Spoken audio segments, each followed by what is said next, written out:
So we're going to be moving on, and today we're going to start off on an entirely new topic, convolutional neural networks.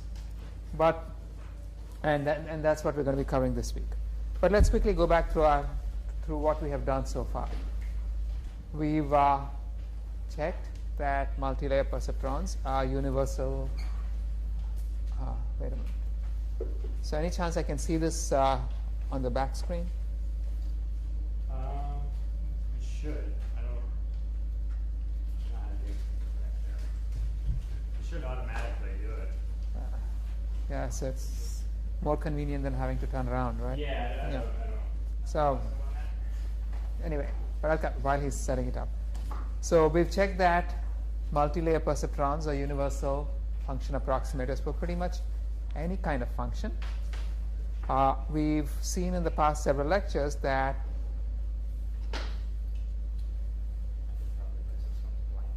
That was blank too.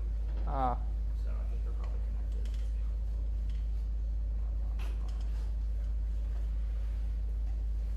no, nothing there. Maybe that's just turned off.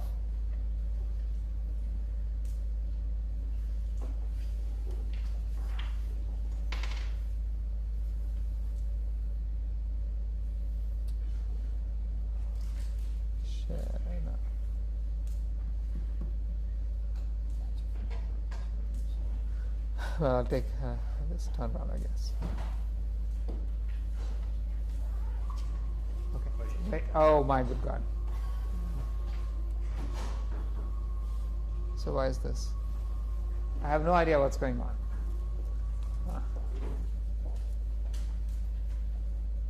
I got the wrong screen up.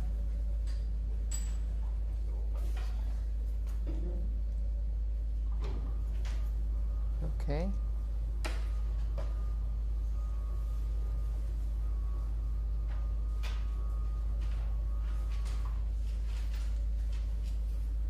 That predictor has not come back on. Yeah, I think it got shut down, so it's going to take a while for it to come back. Okay, well, it's coming back up.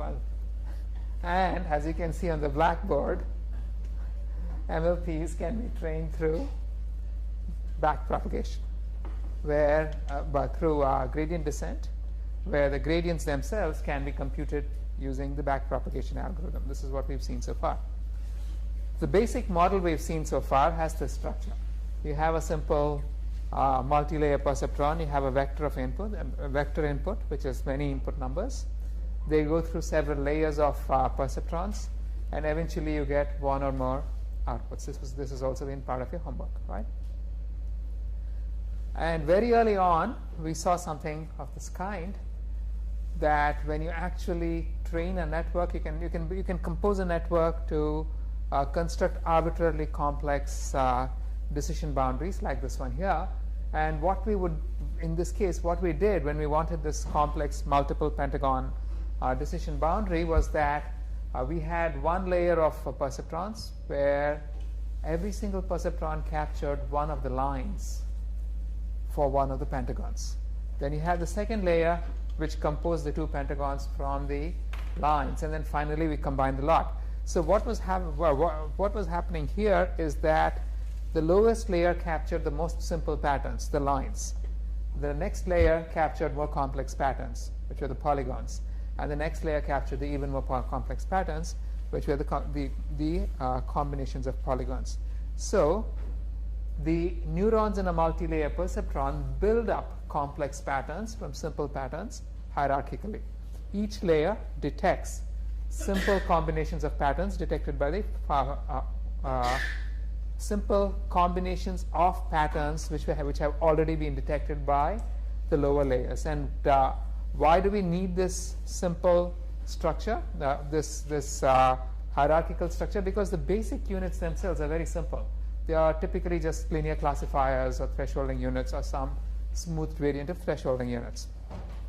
And so they're individually incapable of building very complex patterns. So we must compose more complex patterns by combining these guys. Now, also, quick recap, what do the individual neurons themselves capture? So here is the equation for a single perceptron. Again, I'm assuming a threshold function for convenience sake. So you have some real valued input. You are looking at a weighted combination of the real valued input to decide if the weighted combination exceeds a threshold or not. I can write this in vector form like so. I can say that the output is 1 if the inner product between the vector of weights and the input vector exceeds a threshold. And we also know that what exactly is an inner product between two vectors. This is an old thing from linear algebra way back when, which was that if I have two vectors x and I have x and y, the inner product was simply mod x mod y cos theta. This you remember, right? If I have any vector x, I have any vector y, they have an angle theta between the two. This is the standard definition of an inner product, right?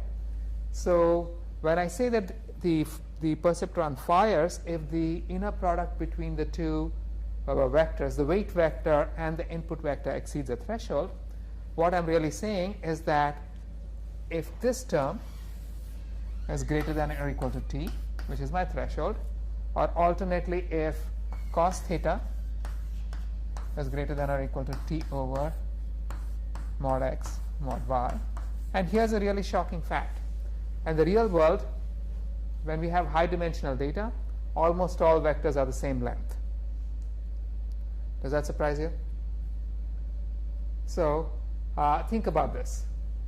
As you increase the dimensionality of the data, the fraction of the volume of the volume of a hypersphere that lies very close to the surface keeps going up. For infinite dimensional data, the entire volume lies on the sphere.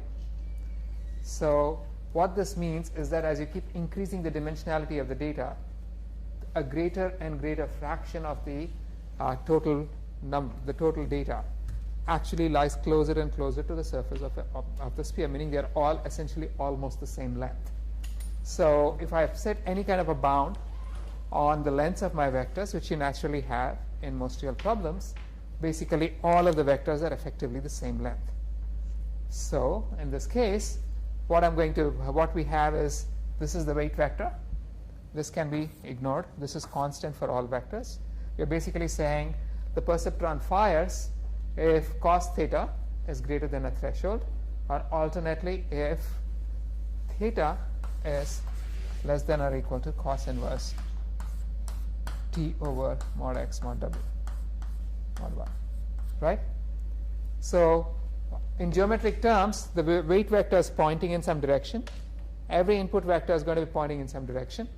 And if the angle between the input vector and the weight vector goes below a threshold, the perceptron is going to fire, otherwise it doesn't. So what does this really mean? It means that perceptron wants the inputs to look like the weights.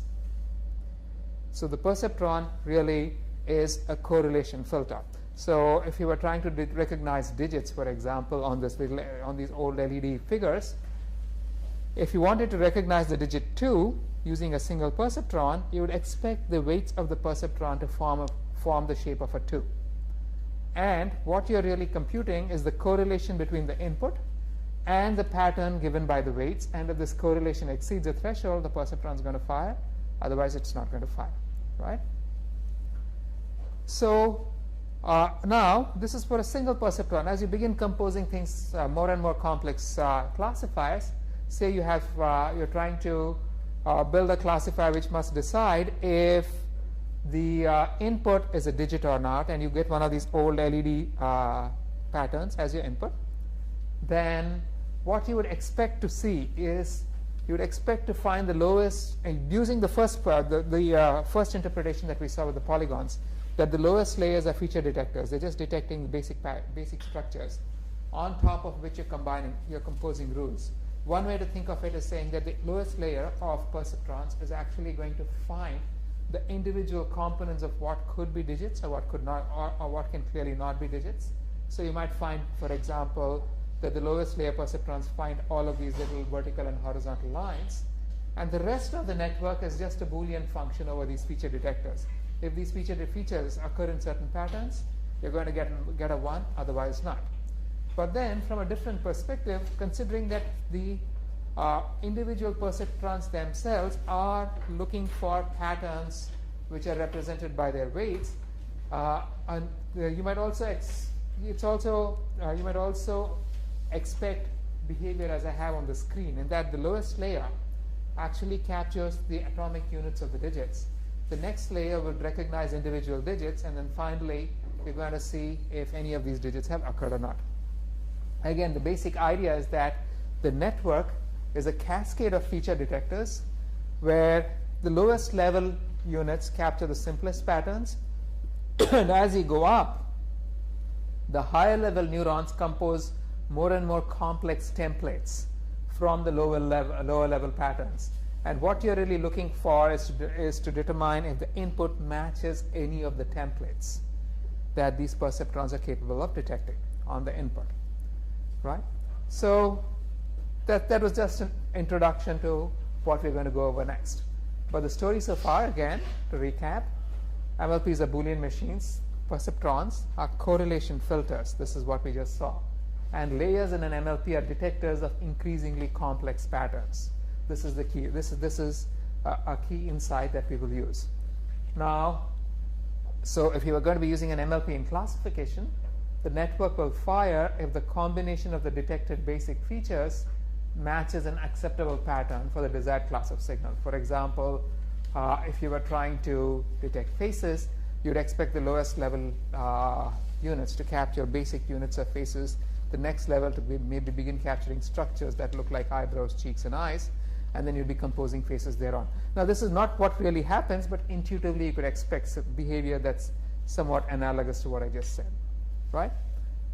So, questions? Yes? I was wondering, in this, like a few slides back, when you're describing like layers of feature detectors and stuff like that, is it a sensible thing to think like, okay, I have 9 digits and these digits are described like this, and what, like, try to approximate the dimension of the basis for a set of features before and use that as like the number of nodes in that layer? Is that like a thought process? It's actually a very reasonable thought process. The problem is that when you're in the business of automatic learning, your intuitions are going to fail. You have to really over-represent the capacity of the network, because there are so many local optima when you begin learning this stuff that you probably, if you have any minimalist structure, you're not going to learn anything useful. But as an intuitive thought process, that actually makes a lot of sense, right? So, moving on. So now, new problem, right? This is my friend Richard Stern saying, welcome to DSP-1. If any of you have actually taken digital signal processing in the electrical engineering department, you're familiar with the spectrogram and that waveform. So now, how do I know if this recording contains the word welcome? If I want to compose a little classifier that just looks at this guy and tells me, does it contain the word welcome or not? Here's the recording. What's the simplest thing I can do? I can actually just compute features from it, which would be the spectrogram, right? And pass the, and now, how many of you are familiar with the notion of a spectrogram? For those of you who aren't, the spectrogram is a two-dimensional characterization of audio signals, where the horizontal, you've used this in your homework, by the way, right? So the horizontal axis is time, the vertical axis is frequency, and it tells you exactly how much energy is present in each frequency at each instant of time. So it actually converts the signal into a picture. And this matrix below is actually a matrix. It has several columns. So each column represents the frequency decomposition of the signal in one small brief instant of time. And you're sliding this instant of time that you're analyzing to end up with this matrix. So what you would do if you wanted to recognize if this particular recording had the word welcome, the obvious thing to do is, okay, I have the recording, I can just stick an MLP on it. Easy, right? So, question, I have this recording, and now I have this network set up which can recognize that the first recording has the word welcome, Now the second recording, the second picture is the same recording slid sideways. So now the word welcome has occurred at a different point. So would the MLP that recognized that the first recording has the word welcome also recognize that the second recording has the word welcome? It should, right? Because give me a second. Hold on.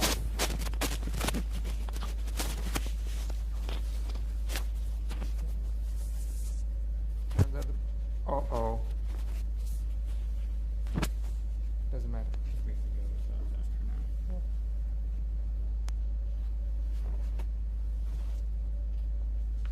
So why would such an MLP not recognize? Why would an MLP that recognizes welcome in the first recording not do so for the second one?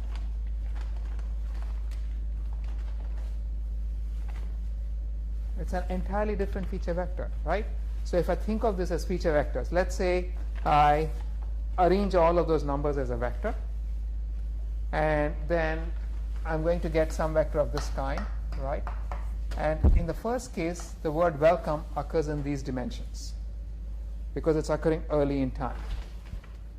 If I just took all of the columns of the matrix and arranged them out as one extended vector, when the word welcome occurs in the initial portion of the recording, it's going to be seen in this portion of the vector, in the extended vector. And the second case, the word welcome occurs in a later portion of the recording. It's going to be seen in a completely different set of components of the vector. The two are not the same. The two are completely different, right? Look, your name tags. I need your name tags, guys. I don't know who you are, right? So, do you mind putting your name tag on? Yes. Do you have your name tags? The lady of the back. So everybody who comes to class has one of those things. Okay, so I know who you are. Okay. So you're looking puzzled. Did that not make sense, what I just said? Well, they're too puzzled to even ask. Okay. Anyway, does this make sense? That something that recognizes the word welcome in the first case is not going to do so in the second one. Get your name tags out, guys. I need to address you, right? So now, what we are really looking for is a multi-layer perceptron structure that would recognize that both of those recordings had the word welcome in it, regardless of where the word welcome actually happens, right? And that's a challenge. Now let's take a different kind of example. Pictures. I have all of these pictures with flowers in them, except some of them don't. You can see that there are a couple which don't have flowers and some do, right? Now the challenge I'm setting myself is I must build a classifier that detects if a picture has a flower in it or not. So I have, again, the same situation. I have a picture with a flower to the left, and let's say I compose an MLP that can detect if this picture has a flower. Would you expect it to work on the picture to the right? No, because the flower is in an entirely different place, right? You have exactly the same kind of situation.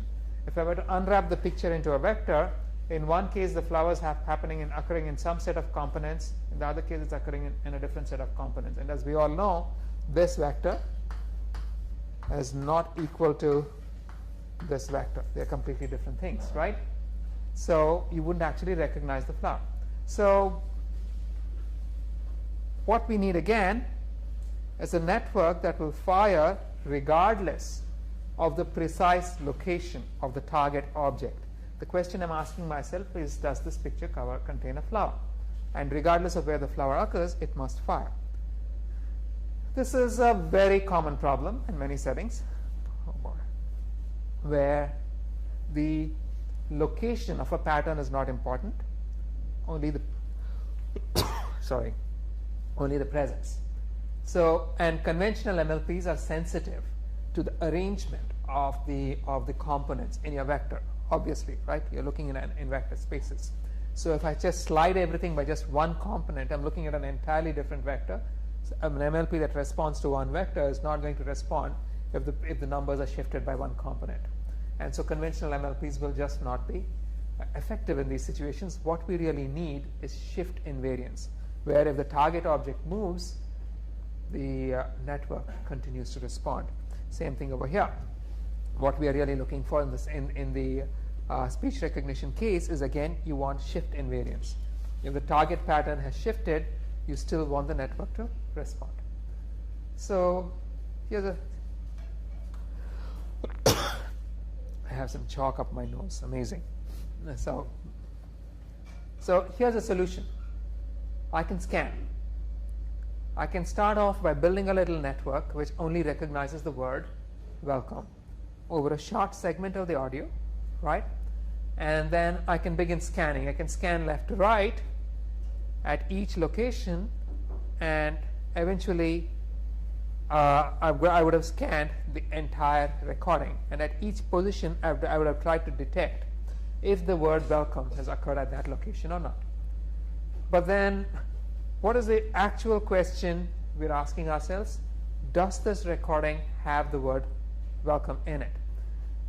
And what we've done when we scan the recording is to actually just look at each individual segment and decide if this has a word welcome or not.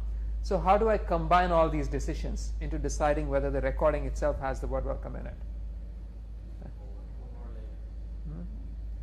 More layers? I don't need, precisely, but I don't even need to do something that complex, right? I can just look at a max.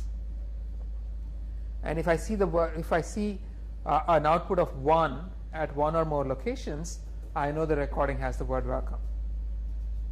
Right? It's very simple. I just look at the max, and if any of these during scan, while I'm scanning, if any of these locations has resulted in a firing, that means that the recording has the word welcome in it. I can just look at the max, and that tells me if the recording has the word welcome in it or not. Or I can go one step further, as you said. I can actually pass the combined output of all of these locations into a perceptron, and here you'll be taking advantage of the fact that if you detect the word welcome in one position, if I shift by 1 millisecond, that really shouldn't change the output all that dramatically, right? You expect it, you could actually sort of begin accounting for the fact that if you see if the network fires in one position, you also expect it to fire in the immediately adjacent positions. Now, or I can actually make that more complex, as you said. I can add an entire network on top of these outputs. So what are these lower level networks now? These are the feature detectors that we had in the more complex structures that we saw earlier, right? With one small difference, all of them are looking for the same feature. So what were we doing when we were building the polygons? We had the lower level where each perceptron was looking for a line, and then you were combining those to form polygons, and then you were combining those to form more complex patterns. This is exactly the same thing, except now the lower level detectors are all looking for the word welcome, and then you're combining those on to come up with a final decision, right? So this entire network over here is actually just one giant network, and you can, where you have many subnetworks, one per window, with the constraint that all of these subnets are identical because they're all looking for the same feature. They're all looking for the word welcome, right? So this is what we call a shared parameter network. The same thing with looking for patterns in a picture. So I have I'm looking for flowers in this picture. I'm trying to determine if the image has a flower in it. So I could start off with a little flower detector, which looks at a specific location and decides if there's a flower or not. And then I can scan, right? Exactly as before, using the same detector. And eventually, what I would get is I'm going to get So when I'm scanning, again, keep in mind that at each location, I'm taking that region of the picture and passing it through my MLP, right? And eventually, when I've scanned the entire picture, every single location is going to have been analyzed by my MLP, which tells me if that specific location has a flower or not. And the combined decisions can be passed through a MAX or a perceptron or a full multi-layer perceptron to decide if the image by itself has a flower or not. So again, this is strictly analogous to the speech recognition problem that I just showed you, right? So again, what are we doing over here? Our basic unit now at the lowest level actually becomes a flower detector. And then we're making decisions on top of that. So the act of scanning has become the same as analyzing the entire picture with many copies of the same basic network, because at every location, every one of those subnets is basically identical, right? The whole thing is one giant network, which is composed of many subnets, one per window, with the restriction that all of these subnets are identical in structure because they're looking for the same basic feature. They are looking for flowers. Questions? Right? So, was it very clear, everybody? Andrew? Yeah, was it clear? Okay, fine. Because I'm going to change gears really quickly, right? But before this, so you might ask me the question, okay, I just scanned for flowers. Where on earth did I get the initial flower detector from? How did I train the flower detector? Did I go through the bunch of pictures, slice out the pictures, slice out the flowers, and train a flower detector? Do I go through a lot of recordings, slice out the segments which said welcome and train a welcome detector? You don't need to do that, because again, if you look at it this way, the entire thing is just one giant network, right? So what do you really need at this point? All I need is a collection of pictures which have flowers and a collection of pictures which don't have flowers.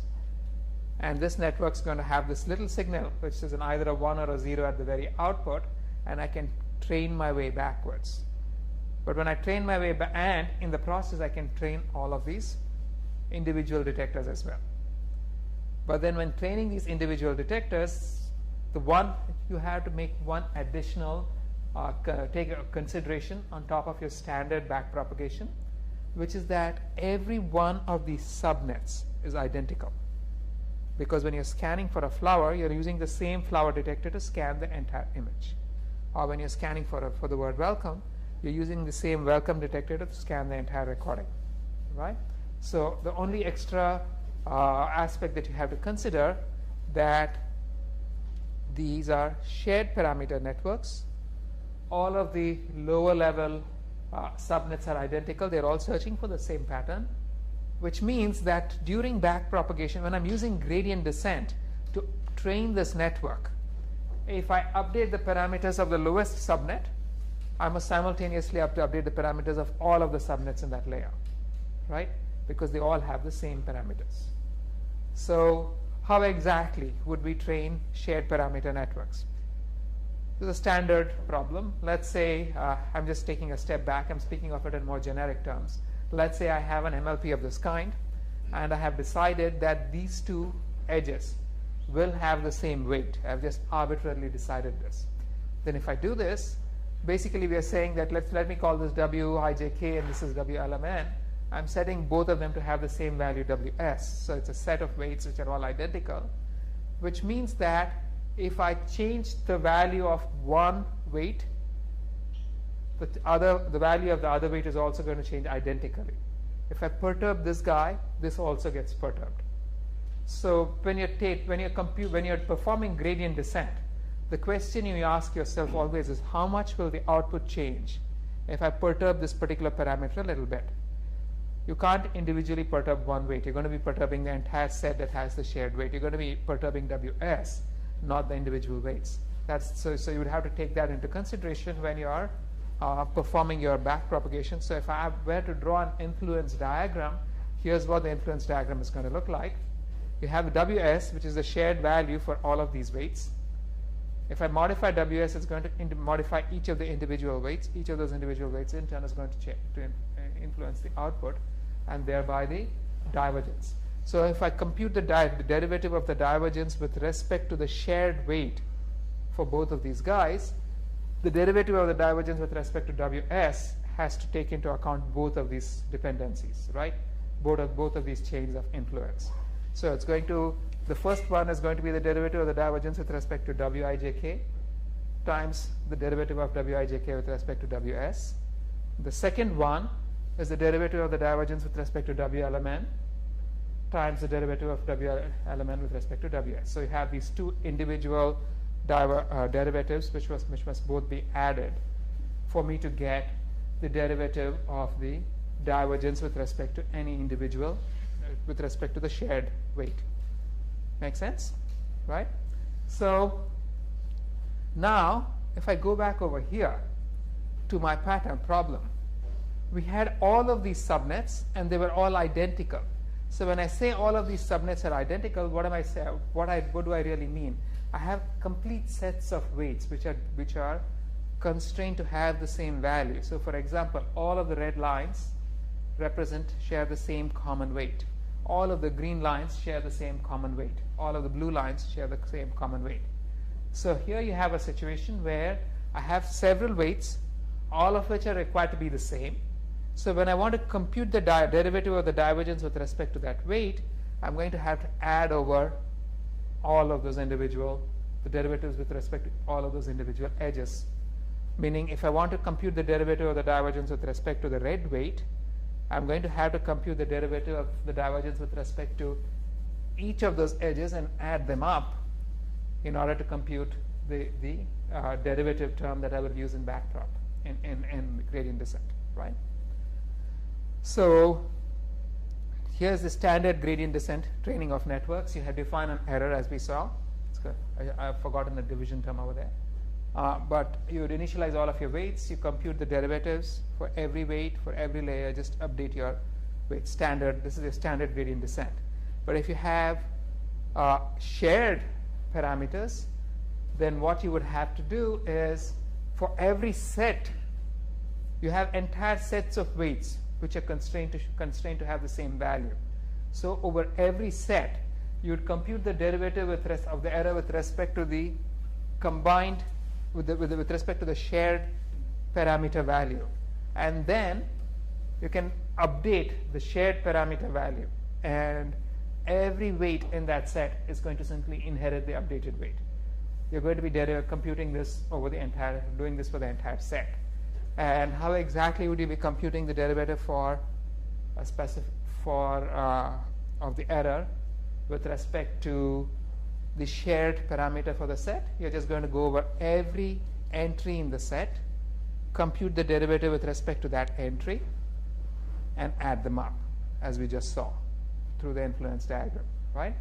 So this makes sense to everyone? We're just sort of going over the basics of shared parameter training. So, and this derivative, of course, is going to be trained using backdrop. So, questions? So here's the story so far.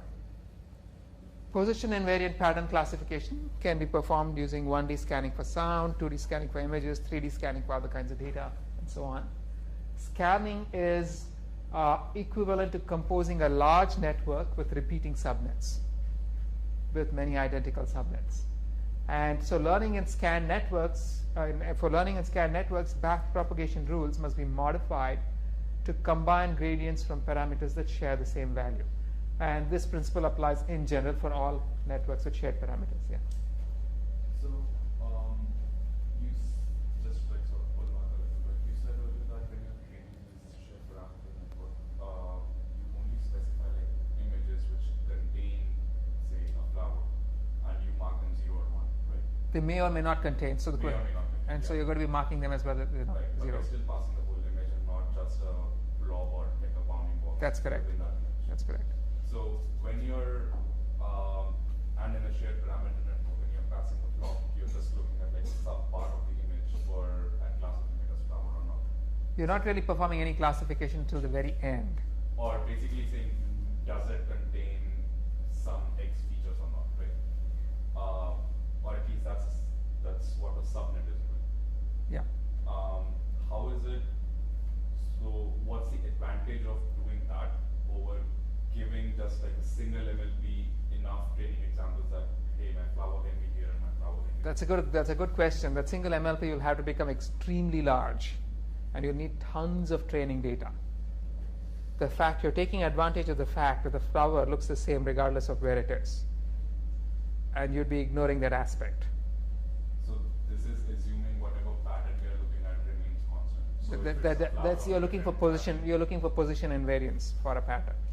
But if it's a flower of different kind, would this still work? You'd expect. Think of it this way: that if I'm going to have hundreds of different kinds of flowers, it's still easier for me to have one common flower detector of any kind and repeat it everywhere than to look at the entire cross product saying any flower can occur anywhere. So I need training data which encompasses the entire large set, right?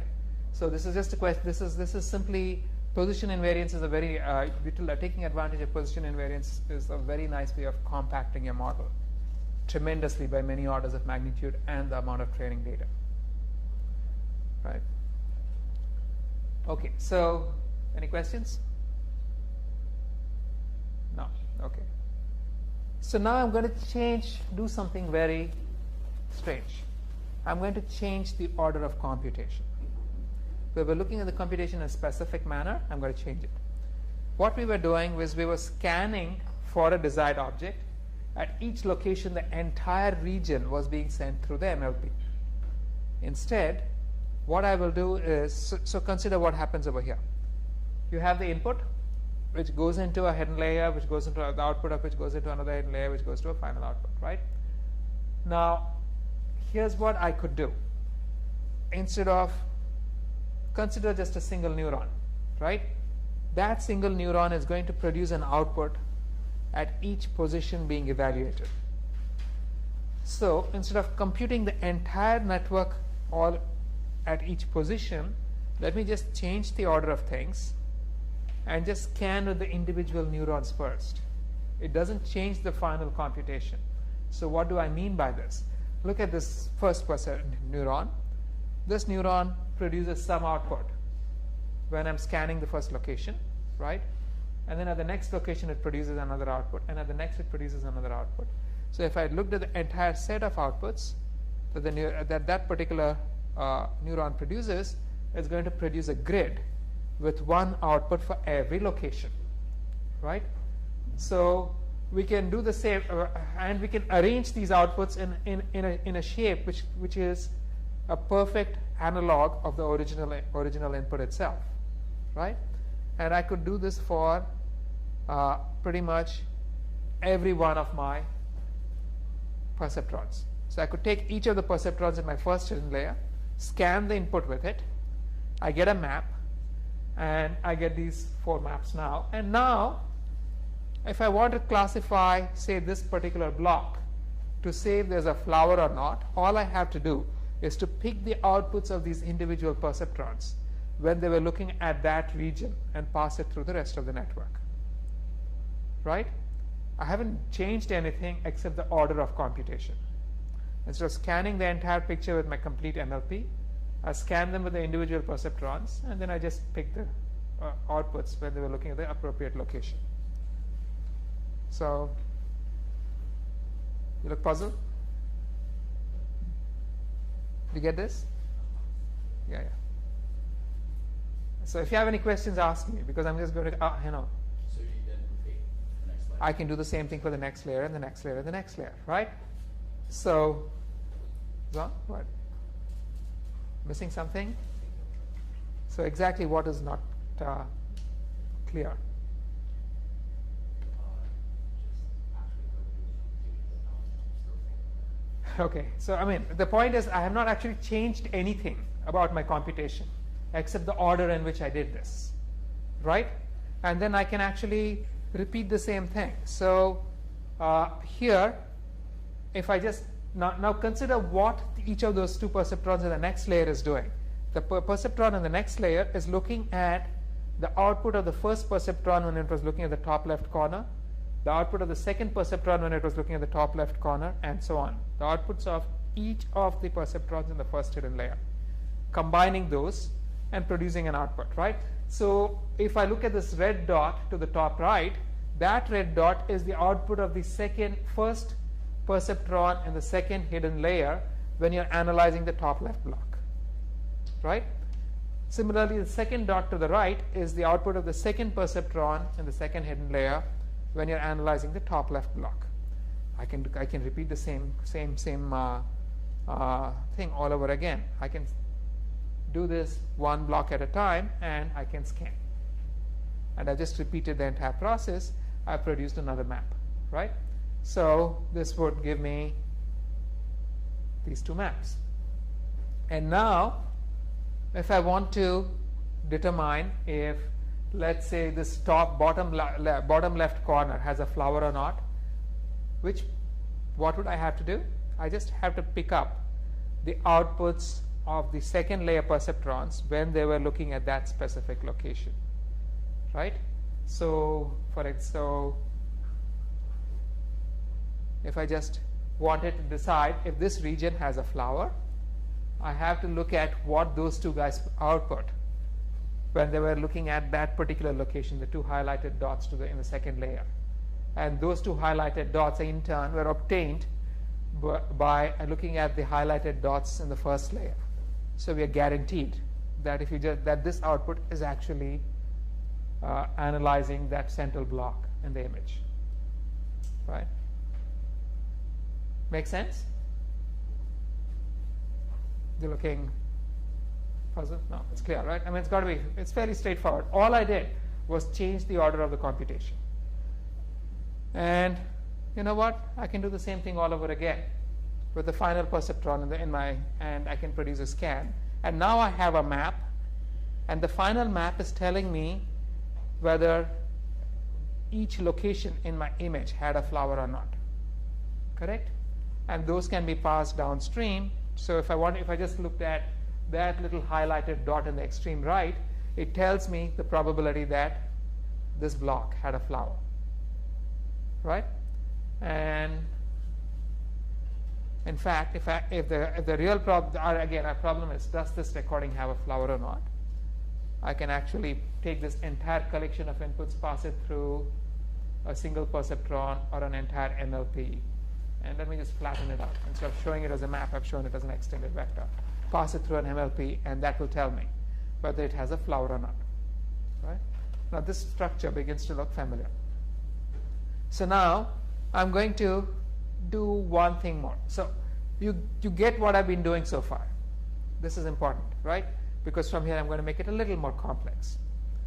And to make this a little more complex, I'm going to first go back and remind you of something else, namely that when we were composing these polygons, the lowest layer captured simple patterns, the next layer just the lines, the next layer composed polygons, the next layer composed the even more complex things. So I can apply the same thing. What we are started off over here is, and same thing here, right? When we're looking at these digits, the first layer found the lines, the next layer found the digits, the next layer we thought would determine if there was a digit in the picture or not. We wanted to use the same kind of breakdown when we are analyzing these pictures. So right now what's happening? This entire MLP is looking for a flower at every region. But then when you look at the first layer perceptrons over here, the perceptron is looking at the entire block, and it's looking for patterns in that entire block. And then the subsequent perceptrons are actually deciding based on what it has found in the entire block. But what we did over here, look at what we did over here. So we actually sort of took advantage of the fact that a flower looks like a flower no matter where it happens, right? Can I use the same argument recursively? I can say that whatever feature the first perceptron looks for, that feature can have many different structures, some of which, and so for example, if the first perceptron is looking for something like a petal, it doesn't matter where the petal happens in the picture, it's still a petal, right? So can we actually sort of compose something using this hierarchy? So our original idea, each perceptron in the first layer was looking at the entire block, and subsequent perceptrons were just looking at the outputs of the perceptron, looking at the features detected by the first layer perceptrons, right? Instead, I can decompose it and say that the first perceptrons in the first layer will look at a smaller region, something like this, right? And the behavior is still the same. The perceptrons are going to be looking at small regions. They're scanning the picture they found, creating the maps. And then the next layer perceptron, so I'd be scanning like so, right? And you're basically scanning for sub-patterns. And now the next layer perceptron can actually look at a block of outputs for the perceptrons in the first layer. And when it does that, it's going to be looking at the bigger rectangle, the bigger square. Make sense? Right? Because the first guys are looking at small regions. They are looking for features in these small regions, and the next guy is actually looking at entire block, little blocks that the first layer looked at. And so effectively the next guy is actually looking at the bigger block. And in this process, you can actually learn behaviors such as these. That so the second layer perceptron can learn something like this: that if the first layer perceptrons fire in this specific manner, the first guy fires in the top left position, the second guy fires in the second position to the top, the third guy fires in the center of the block, and the fourth guy fires to the top bottom right, then this perceptron must fire, right? So you can actually detect more complex patterns of this kind, and over the sub-patterns found by the first layer perceptrons. So all I've done over here is sort of compose this whole thing. I've decomposed this bigger block into a hierarchy of 2 layers, just like we did for the pentagons, right? So instead of trying to say that the first level perceptrons must detect flower-sized patterns, we are looking for sub-patterns. Can you shut your laptop, please? Right. So, and in spite of this, what is happening is that we've still only got a shared parameter network. Nothing changed as far as the basic concept is concerned. It's still a shared parameter network, except that the sharing of parameters is a little more complex. So, for instance, although I have my MLP itself has this structure, it has 3 perceptrons in the first layer. Within the first block, the first perceptron is producing 9 outputs, right? So the effective structure is like having 9 copies of this guy, all of them with the same weight. So also there are 9 copies of the second guy, all of them with the same weights. There are 9 copies of the third guy, all of them with the same weights. And then the rest of the structure is as before. So it's still a shared parameter network, right? And then the rest of the network looks like so. But then I can recurse this logic. Instead of looking at, I can say that this level, the first level perceptrons look at something really small. The next level looks at little groups over the first level, right? And then the next guy looks over, so each of the outputs of the next level perceptrons is actually looking at a sub portion of the block. And then the next guy looks at groups of outputs from the second level.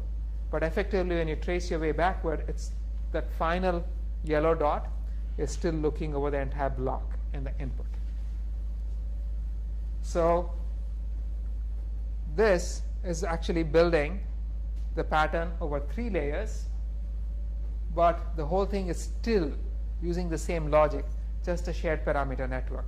I have tried to sort of illustrate it, what parameters are shared using colors. It's not sure it's actually coming across.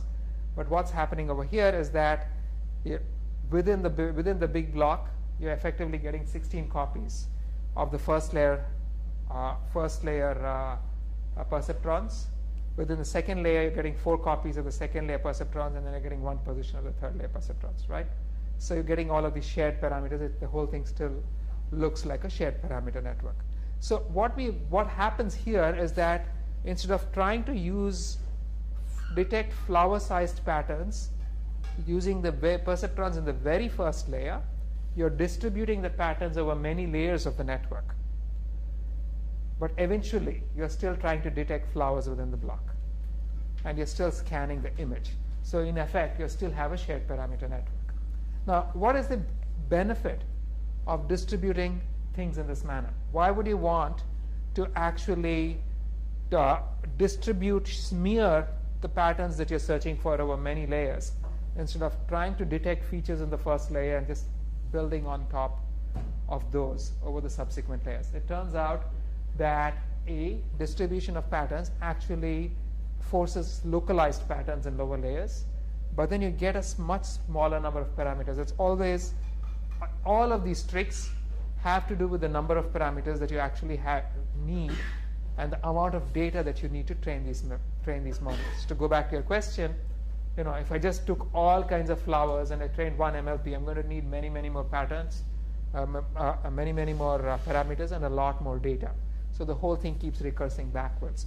So consider, for example, what happens in just one block, right? So if they're all scanned, say it's a K cross K block, and then I have N1 neurons in the first layer, N2 in the second layer. So if I use the basic structure where the entire block is analyzed by a single perceptron, then I'm going to have K squared parameters for each of the perceptrons in the first layer. So I have K squared N1. And then the subsequent one has N1 inputs, but there are N2 of these perceptrons. So I have N1 times N2 parameters.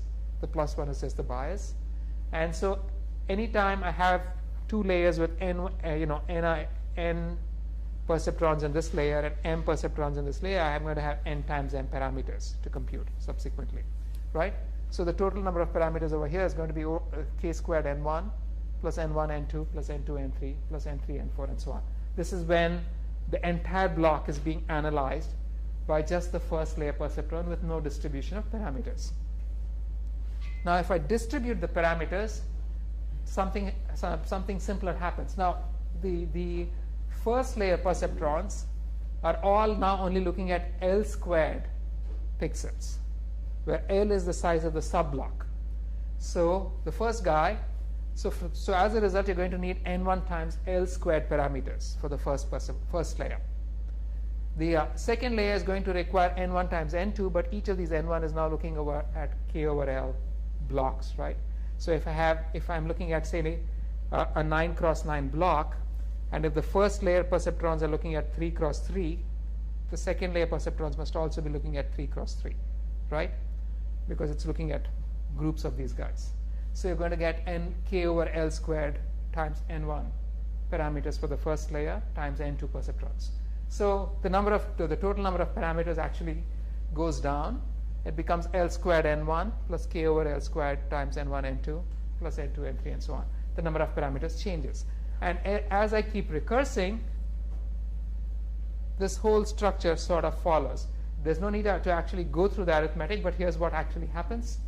I'm going to get, so let's say each layer is looking at let's say the ith layer is looking at an Li cross Li block of the output of the previous layer. Then for the first layer, you're going to get L1 squared N1 parameters. For the second layer, you're going to get L2 squared N1 N2. For the third layer, you're going to get L3 squared N2 N3 and so on.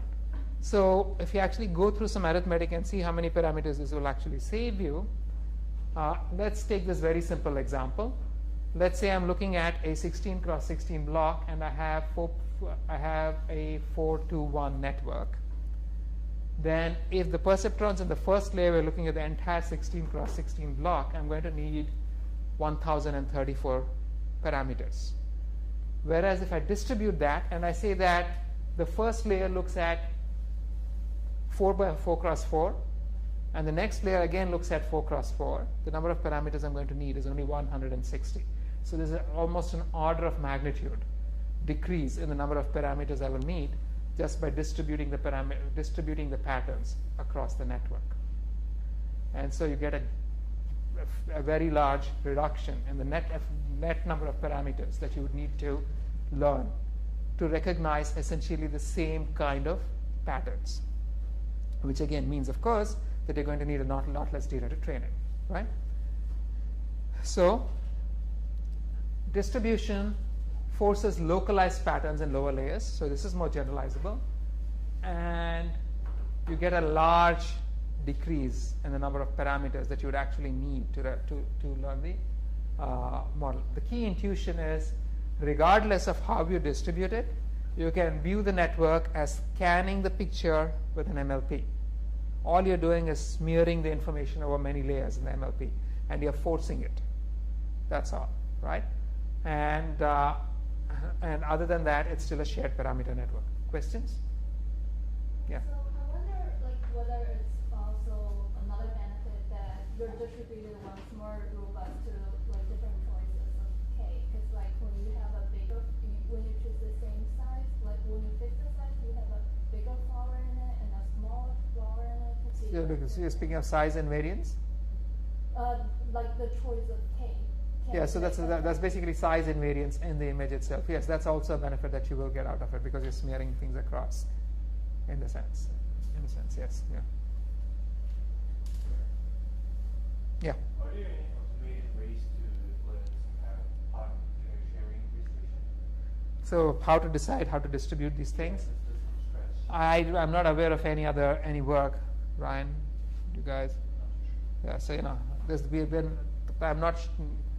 How do you automatically learn the sizes of the filters in the CNN, right?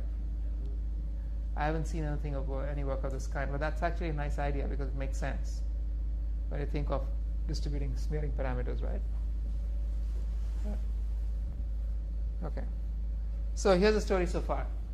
Position invariant classification can be performed by scanning the input for a target pattern. It's equivalent to composing a large network with shared subnets. The operations can be equivalently reordered as scanning with individual neurons and then jointly scanning the maps of the outputs of all neurons in the previous layers by subsequent layers. And the scanning can be distributed over multiple layers in the network. Now, one of the things I want you to remember is that when the neurons in the second layer were scanning the output of the first layer, they were jointly scanning the outputs of all of the guys because they are really connected to all of the perceptrons in the first layer, right? They're not just looking at the output of one single neuron. That's something you have to keep in mind. So what I mean by that is when I went here, if you look at what's happening to the top, those values are being computed by simultaneously considering the maps output by all of the pixels in the previous layer, right? So you're looking at them simultaneously. This is simply because it's actually an MLP which is connected to all the perceptrons in the previous layer. It's something that you have to keep in mind. Let me move on. Now, I can redraw this entire operation as maps of the entire image. So basically, I can say that these first level perceptrons are scanning the image for whatever patterns you're looking for. The second level perceptrons are basically scanning the outputs, simultaneously scanning the outputs of the first level perceptrons, right? And the next level perceptrons are scanning so basically, the outputs, simultaneously scanning the outputs of the second level perceptrons and so on. You can take that whole thing down. You can sort of draw the analogy down the network. So each of the scanning neurons, put in terms of terminology, is generally called a filter. It's really just a correlation filter, as we just saw earlier. So each filter scans for a pattern in the map that it operates on. So which are the maps output by the previous layer. So although I have thought of this in terms of scanning for flowers or scanning for sub-patterns of flowers like petals, what you actually will be scanning for is unknown to you because you're going to be learning these filters directly from the data.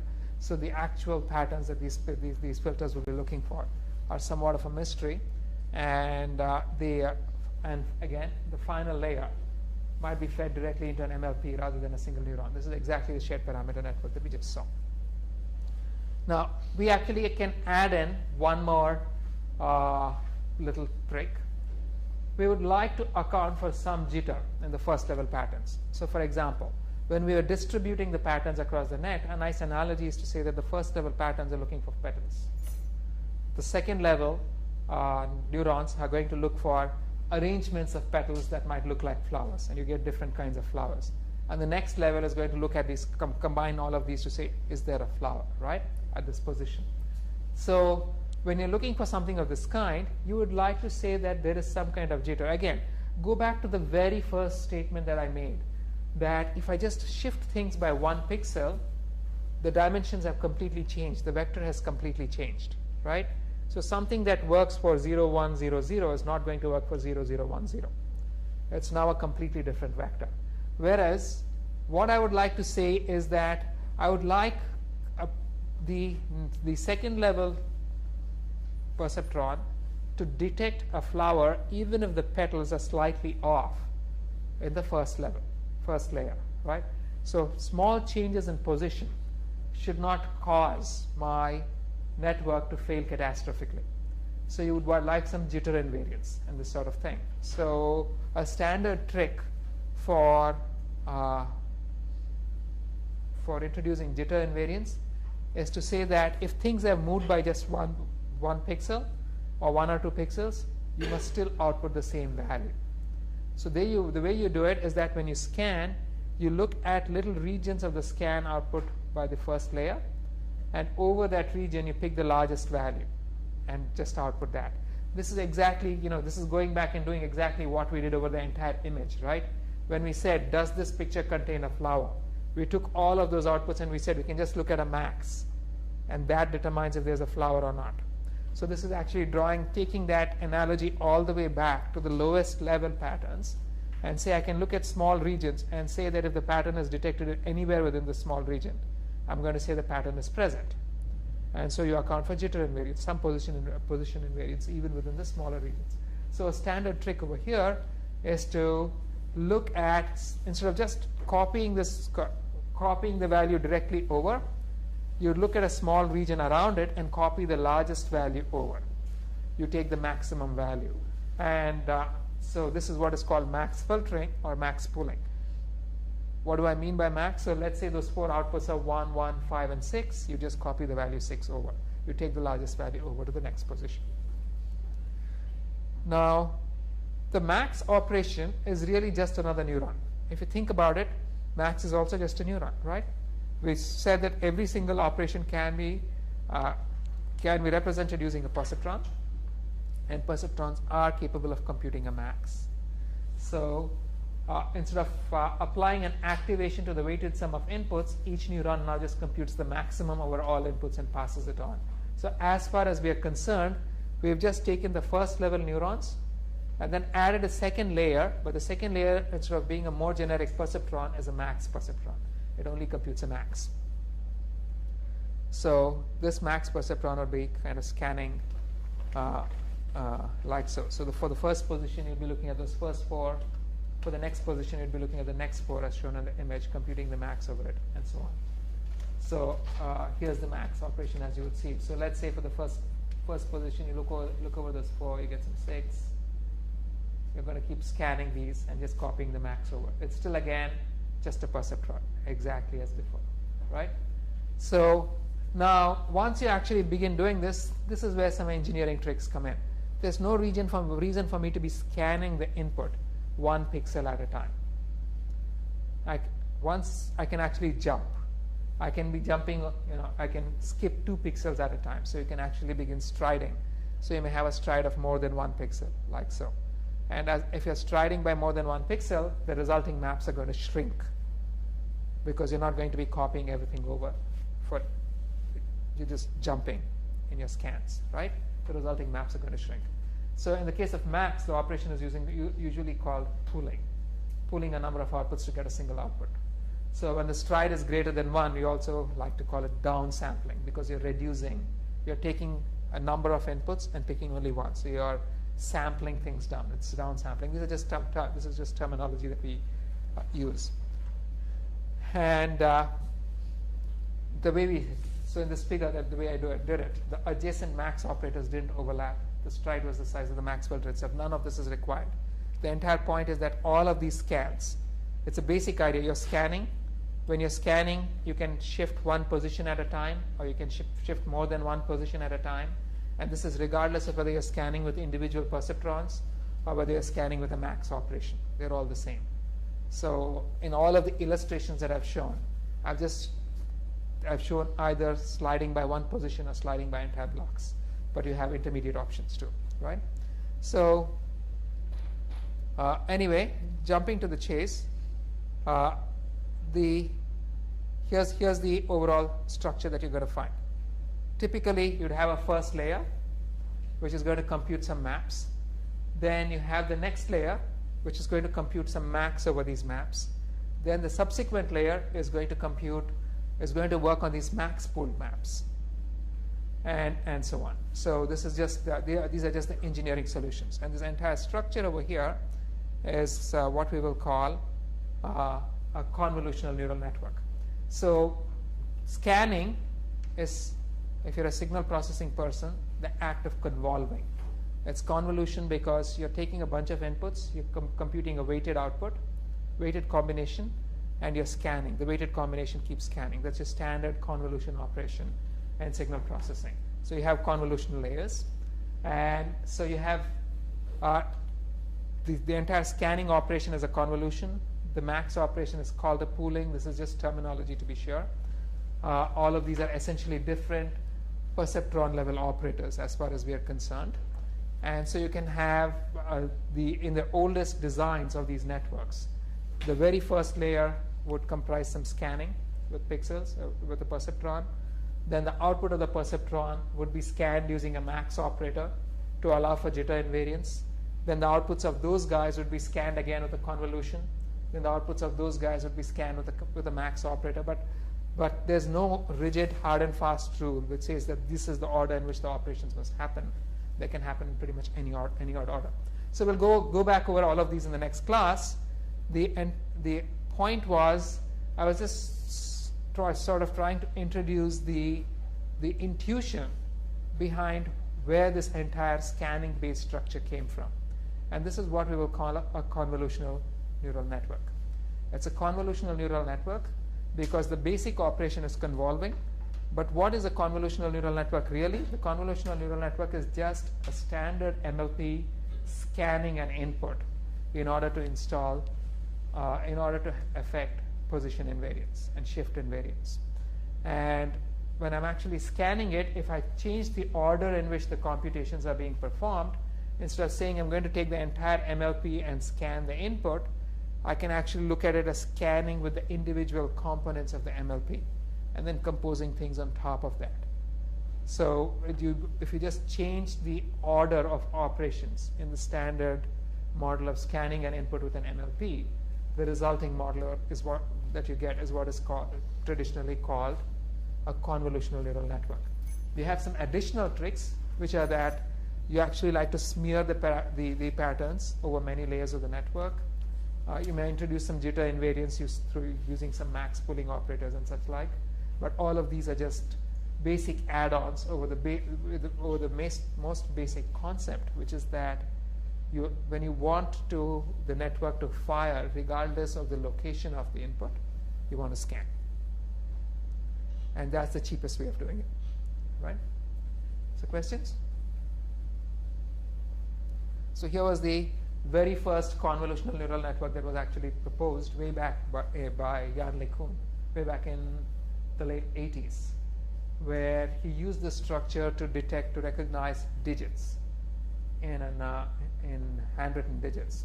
And so this was the first real neural network-based handwritten digit classifier. He had a first layer of filters where he had something like, so the inputs were all 32 cross 32 images. The first layer filters, he had 5 cross 5. He was scanning for 5 cross 5 blocks. When you scan for 5 cross 5 blocks, the size of the image shrinks. So you end up with 28 cross 28 feature maps. He had 4 of these, I believe. So you end up with 4 maps. Then the next layer works on these guys, and you get 10 of those. Then the next layer works on those guys, and so on, and eventually you obtain the final classification. We'll spend more time on this in the next class. But the interesting thing was they actually had a live, you can still go to Jan LeCun's page, and you can see demonstrations of the very first system that he built, which ended up being used by the US Postal Services to read numbers on envelopes. Now, when I first began, I began by talking about speech, right? So when we were talking about speech, we were basically scanning. The idea was the same. I could scan the input recording to look for the specific word that I'm trying to recognize. So here, when you have this, but here you're not scanning in 2 dimensions. You're scanning only a long time. So when you scan only a long time, the same network is called, instead of being called a convolutional neural network, it's often called a time delay neural network. But the idea is basically the same. So here, let's say I have a 4x2x1 network. Then in the first layer, each of these 4 perceptrons is going to be scanning the input, and I'll end up with 4 maps. Then the next layer, if I have 2 perceptrons, each of these is going to be scanning a block of inputs output by the first layer. So I'll end up with 2 maps. And then the next one is going to be scanning blocks of inputs from the outputs of the second layer, end up with individual maps, and then these outputs can be passed through additional MLPs and so on. So this entire structure is called a time delay neural network. It's essentially the same as the convolutional neural network we just saw, except now the scanning is along only 1 dimension. And this is going to pop up in homework 2, which is going to be due to you very quickly. So this class and the next class are all we're going to spend on convolutional networks. So make sure to understand what's going on. We will have, when is the recitation on the topic? The week after this. So make sure to attend. If you have any questions, yes. So with this change of operations, does that change how we have to train them? Or do we train them the same? Nothing changes, right? So the change of operations, we'll look at how the arithmetic works out in the next class. It just means that you're going to be, the basic operation mechanism is still backpropagation. Absolutely nothing changes. Yes. All that changes is the order in which you perform your summations and operations when you compute the derivatives or when you're processing things forward. It doesn't really matter whether you scan with the individual perceptrons and then combine the outputs, or whether you scan with the network. The net result is just the same, right? So when we talk about the mass pooling thing, does jitter rate matter since we have the shift invariant on the next layer? Considering interested in understanding over the algorithms. That's a good question. It turns out that it doesn't really, this max pooling operation is a historical operation. There's a reason for it. And we will see where that reason came in the early part of the next class. And I sort of gloss over it, and maybe I sound confusing because it's really an unnecessary operation. It's biologically inspired. The latest models don't really use that. We just do convolutions all the way. All right. Yes? This is not related to CNN, but is it possible to learn flower classifier without images with no flowers? Like if you don't have no flower images in our training, it is possible to learn if there is flowers. To be honest, I can't answer that with any degree of confidence. I would assume that it's always possible, but I can't think of a direct, unless you have, I'm not sure how we would pose this problem without counterexamples. This is actually the business of learning a class without negatives is This is zero-shot learning. well, again, this notion of a negative is always going to be required, right? If you're just trying to say, so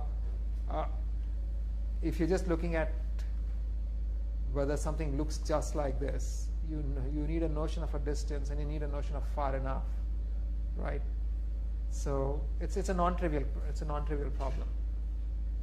It's a good question. I don't have a clear answer. I don't think anybody really does. Yeah. Is there something to like formally show that there like the shift invariance is in the like structure of the network? Like if you take some input and you add a small change to it, or a small shift, like can you show that maybe like there's some correlation between the shifted and unshifted prediction or something like that? So what do you mean by shifted and unshifted prediction? Like like if you have an image and it has flower in it, and you have some prediction of like some characteristics of that image, and then you shift it, and then ideally you would want. In principle, both of them should really give you the same output, right? Yeah. So like we might see that like when we run the network, but I'm just wondering if like from the structure, like mathematically, if you could show somehow, or if anyone. Yeah, I mean, if you think of it in terms of convolution, certainly, right? So that is the whole point of thinking of it as convolutions, that mathematically the two are supposed, under the right set of assumptions, two images with the same path, two shifted versions of the same image should give you the same output. Yeah, like I understand that, like sort of not logically. No, I'm saying mathematically. Sensibly. Okay, yeah. It's the two should. Just to quantify that, like, is there like a. If you could work out the math under the right assumptions, then yes, you should be able to show that they would both give you the same output. Again, the key term being under the right assumptions, right? Sure. Yeah. Thank you.